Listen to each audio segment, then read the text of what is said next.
আসসালামু আলাইকুম। Hello guys, আমাদের পান্নু মামা গতকাল রাত্রে স্বপ্নে দেখছে যে মরা নদীতে গোসল করলে দুইটা পীর বাইরের সাথে করে সে গোসল করলে নাকি তার এই বুকের যে এই যে বাম পাশে জ্বালাপোড়া করে এটা নাকি কমে যাইব। তো জানি না, আসলে আল্লাহ তো সবই পারে।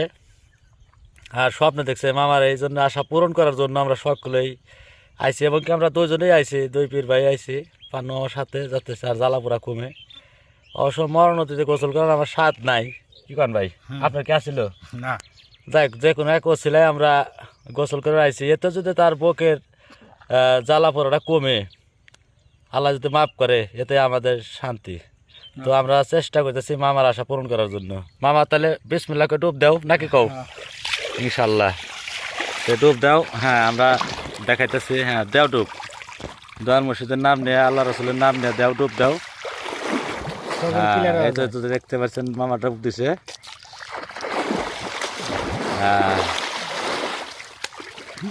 এক 80টা ডুব দেওয়া লাগবো, শুনছি 81টা ডুব দেওয়া লাগবো। শ্যাম্পু টানে আছে,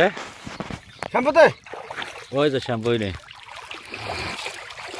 হ্যাঁ স্বামী ভাই, গোসল করার পরে আপনার কিরকম অনুভূতি লাগছে? হ্যাঁ, অনুভূতি খুব ভালো লাগছে।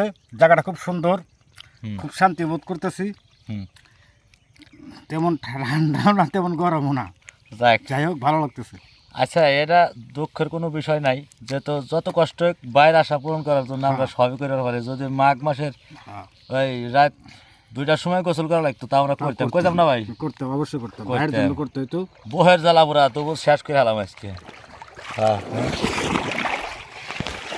তো সকলেই ভালো থাকবেন, দোয়া করবেন জানি জ্বালা এনেই শেষ হয়।